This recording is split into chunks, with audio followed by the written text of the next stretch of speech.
When people hear the name Marie Antoinette, they often picture luxury, diamonds, and the infamous phrase, "let them eat cake."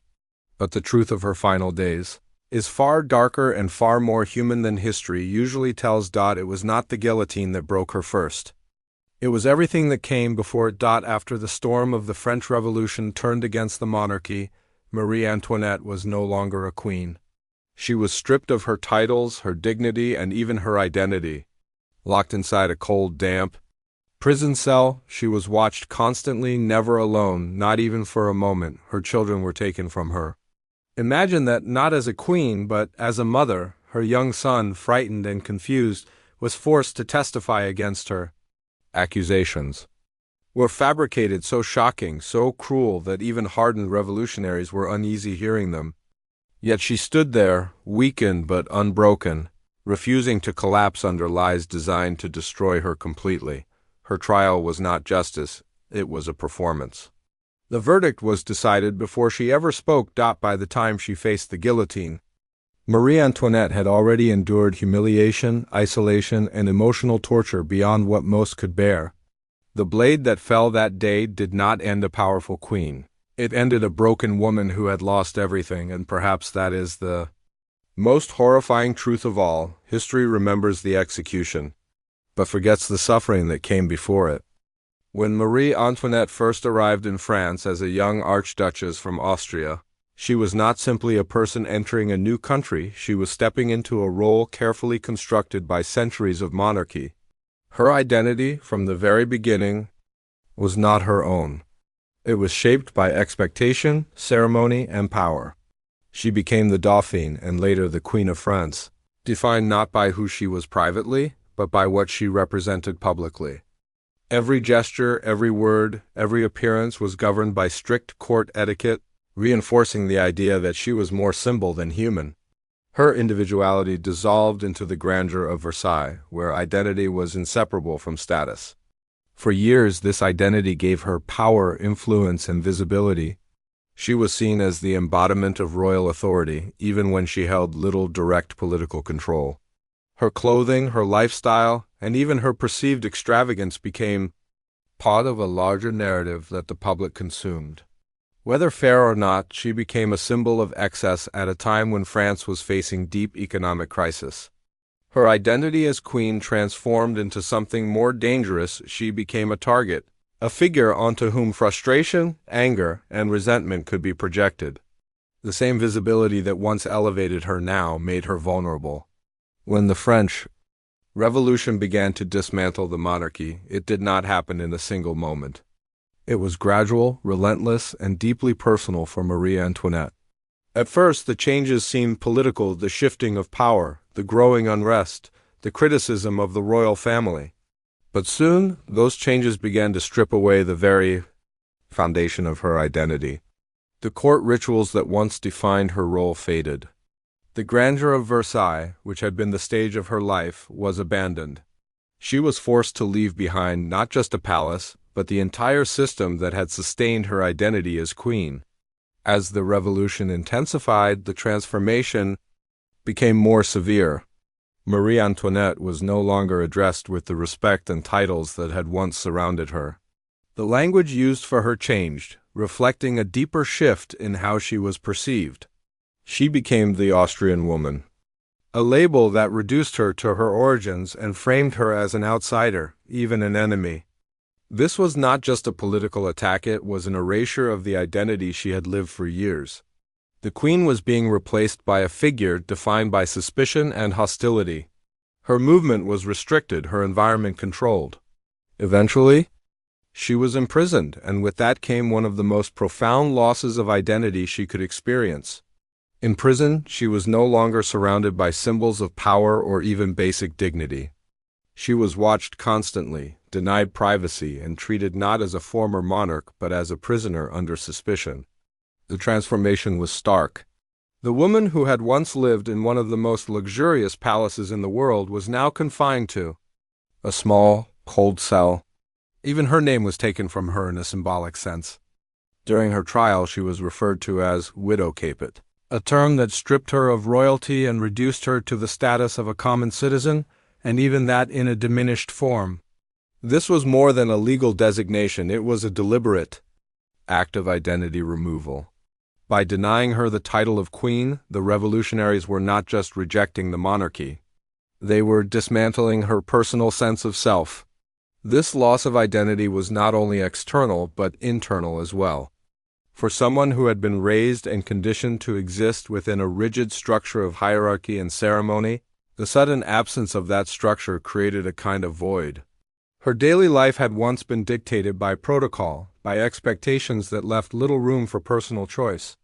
Now, in prison, those structures were gone, replaced by uncertainty and powerlessness. The routines that once gave her life a sense of order were replaced by the unpredictability of captivity. Her relationships, which had been a crucial part of her identity, were also disrupted. As queen, she had been surrounded by courtiers, attendants, and advisors, all of whom reinforced her role. In prison, those connections were severed. She was isolated, cut off from the social world that had defined her existence. Even her family relationships were manipulated by the authorities. The separation from her children was not just an emotional blow, it was another layer of identity loss.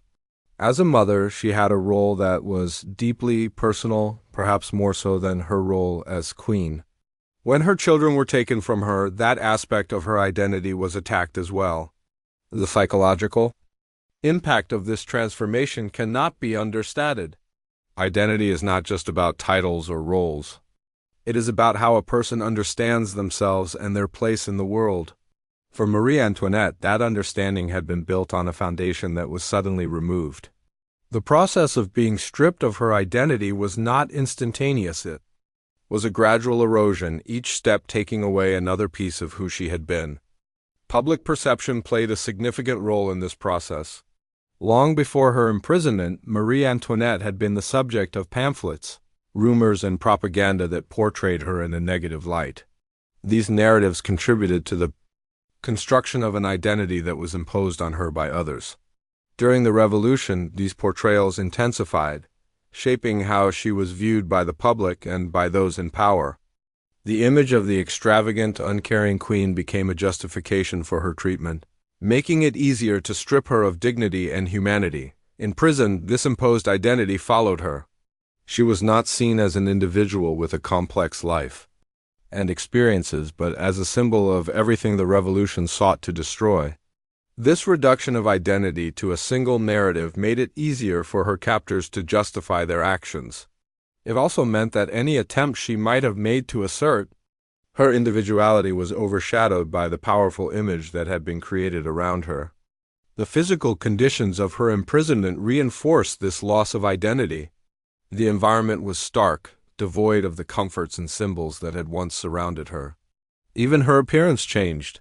The elaborate dresses and hairstyles that had been a part of her public image were replaced by simple, plain clothing.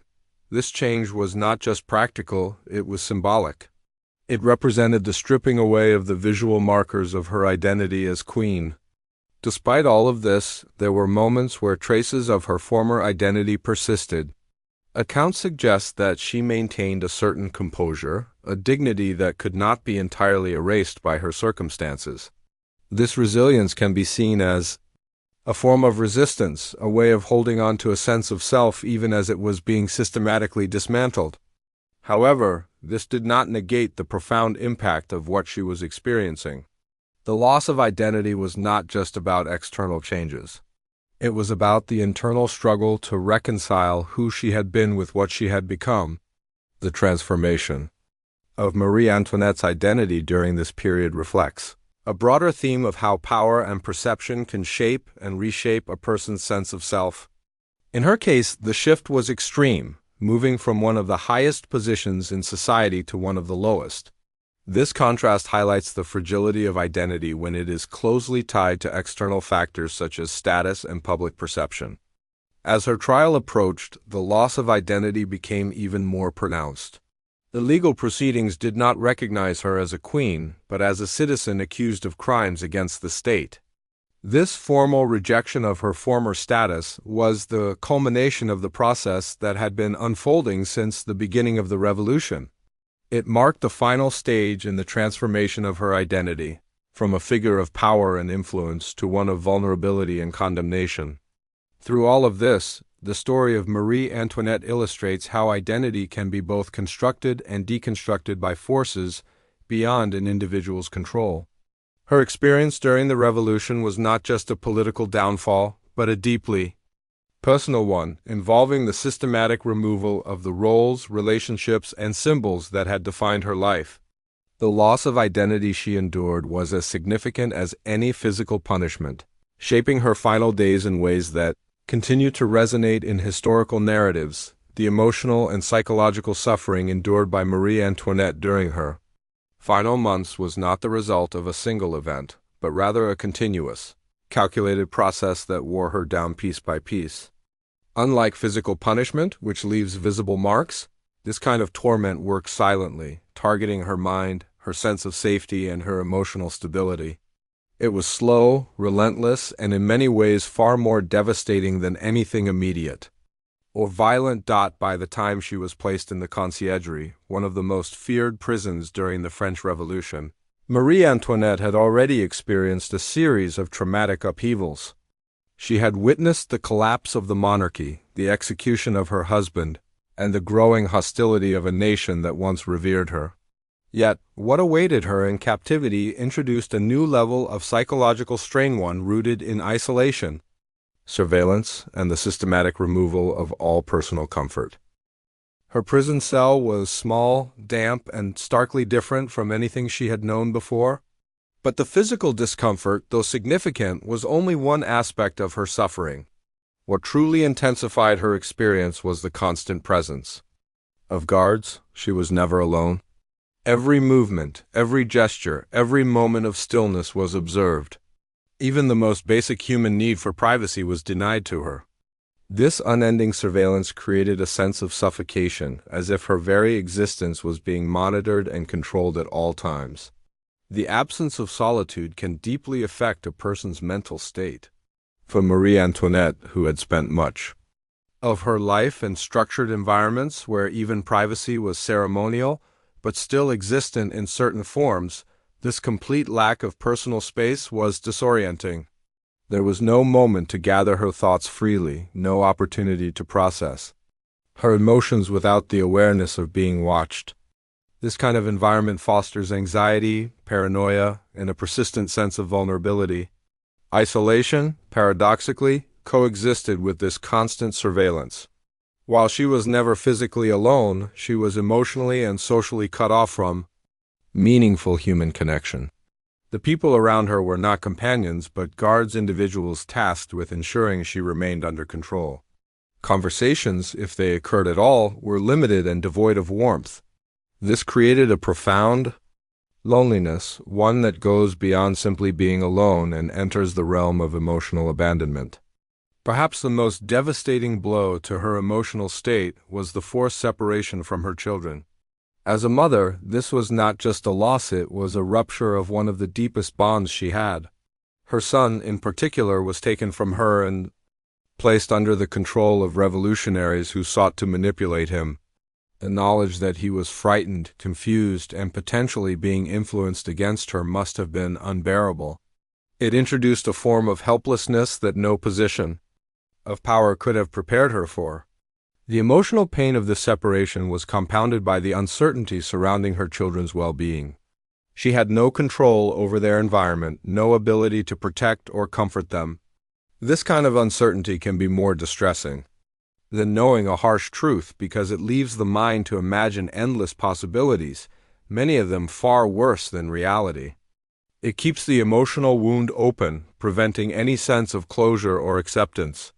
Her son was eventually coerced into making statements against her accusations that were not only false but deeply disturbing. For a mother to hear such claims, especially knowing they were extracted under pressure, would be an experience of profound psychological trauma. It was not just an attack on her reputation, but on her identity as a mother and a human being. It forced her to confront a reality where even the most sacred relationships could be turned against her. The trial itself added another layer to this psychological torment. It was not conducted in an environment of fairness or impartiality. Instead, it was a public spectacle designed to reinforce a narrative that had already been established. The outcome was, in many ways, predetermined. This knowledge, whether fully conscious or not, creates a sense of futility.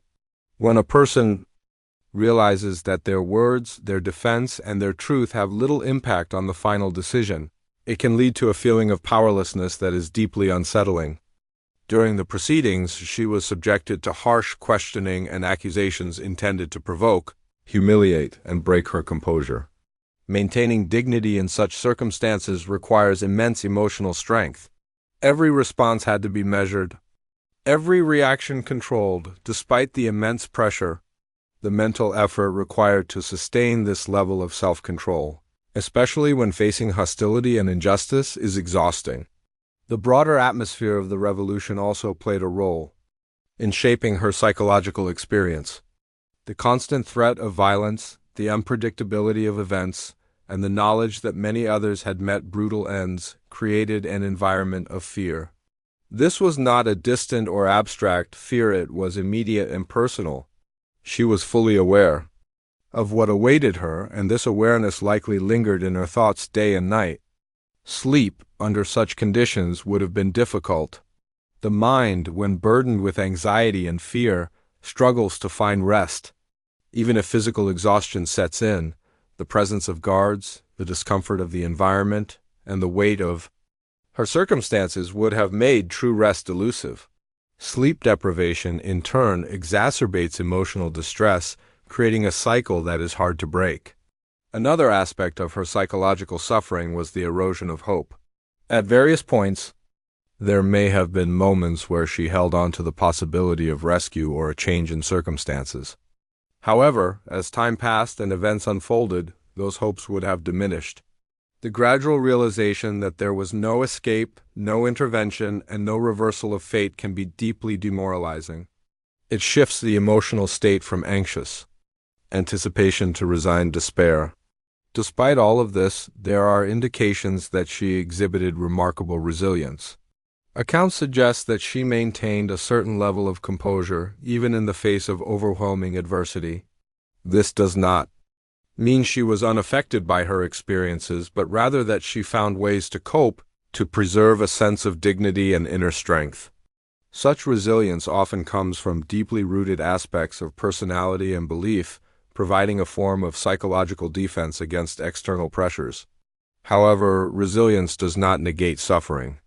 It exists alongside it, often masking the depth of what a person is enduring. The ability to appear composed can sometimes lead others to underestimate the intensity of the internal struggle. In Marie Antoinette's case, her composure may have been one of the few things she could still control, a final assertion of self in a situation where almost everything else had been taken from her. The emotional and psychological torture she experienced was not a single act but a combination of factors: constant surveillance, isolation, separation from loved ones, public humiliation, and the looming threat of death. Each of these elements reinforced the others, creating a complex web of distress that affected every aspect of her being. What makes this form of suffering particularly significant is that it leaves no visible scars, yet its impact can be profound and lasting. It shapes thoughts, emotions, and perceptions, altering how a person experiences reality. For Marie Antoinette, this meant living in a state of continuous tension, where every moment was influenced by fear, uncertainty, and loss. In understanding her final days, it becomes clear that the emotional and psychological dimension of her experience was as significant as any physical hardship. It reveals a side of history that is often overlooked: the internal battles that accompany external events. Her story, in this sense, is not just about political upheaval or historical change, but about the deeply human experience of enduring extreme psychological pressure in the face of irreversible circumstances. The accusations brought against Marie Antoinette during her trial were not merely legal claims intended to establish guilt or innocence. They were carefully constructed narratives designed to destroy her completely, not just as a former monarch, but as a human being. These accusations went far beyond politics, reaching into deeply personal and morally shocking territory.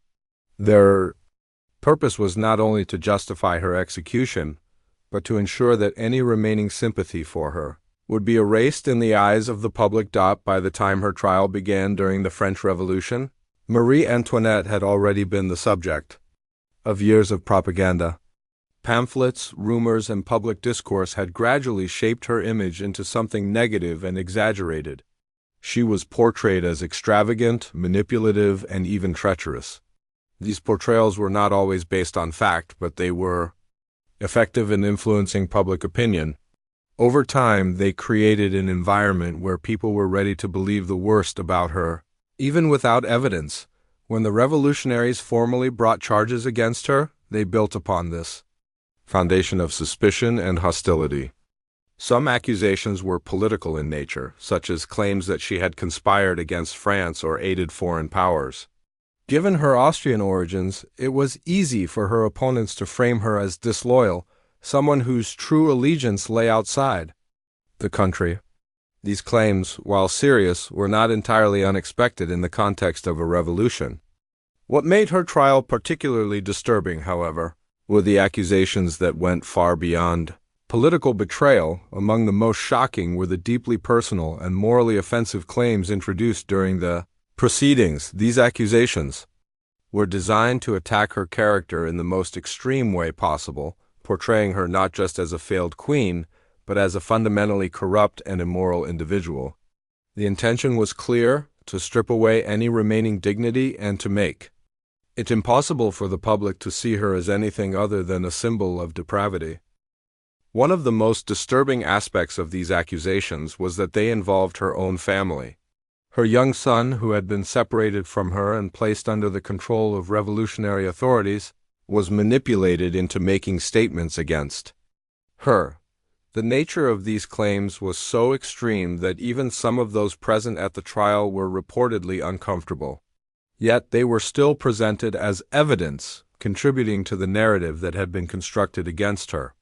For Marie Antoinette, hearing such accusations must have been an experience of profound psychological shock.